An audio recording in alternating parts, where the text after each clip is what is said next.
Assalamualaikum warahmatullahi wabarakatuh.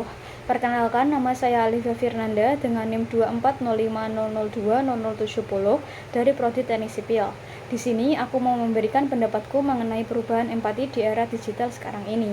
Sebelumnya, kalian pernah nggak sih kepikiran berapa lama kita mantengin info-info terkini di medsos? 5 jam, 7 jam, atau malah sampai belasan jam?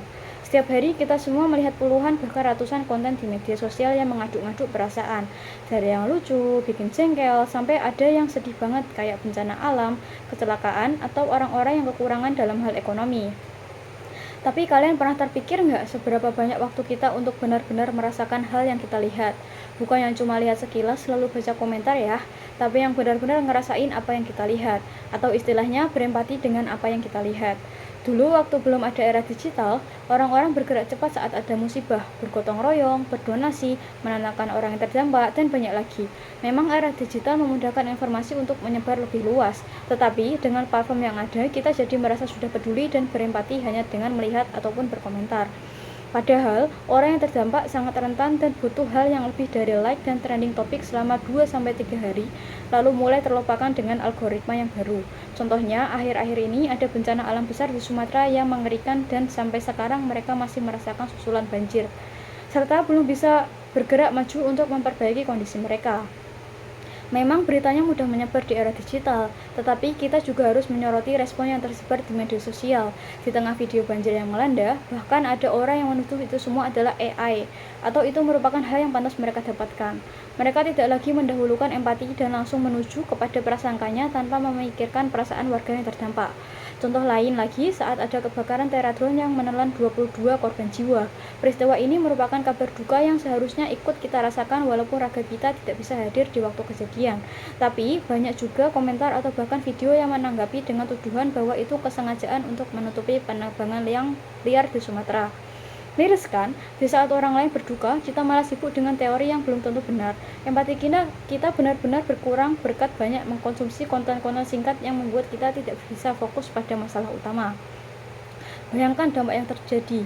Bagaimana perasaan korban dan keluarganya melihat komentar-komentar yang menuduh itu hasil AI. Itu cuma mencekam di medsos, itu merupakan kebakaran yang disengaja, atau bahkan ada yang tega untuk menggunakannya sebagai candaan. Dampak berubahnya empati lewat era digital juga bisa merusak rasa kita terhadap sesama.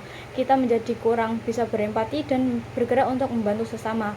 Hal ini berdampak pada rasa kebersamaan yang semakin kurang, gotong royong yang juga semakin memudar, serta kurangnya aksi nyata dalam membantu.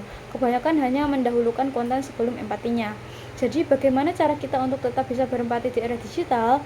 Yang pertama, kita bisa cari tahu dahulu terkait berita yang kita lihat di media sosial sebelum memberi reaksi.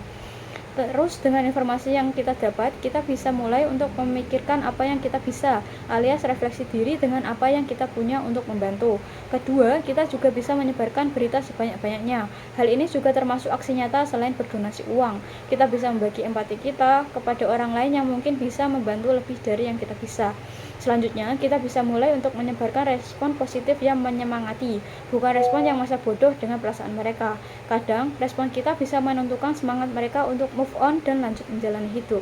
Teman-teman, era digital bukan ajang kita untuk saling masa bodoh terhadap perasaan sesama. Justru dengan era digital, kita bisa menyalurkan empati kita untuk orang lain dengan lebih cepat. Untuk saudara kita yang terdampak di Sumatera, semoga lekas pulih dan bisa lanjut menjalani hari.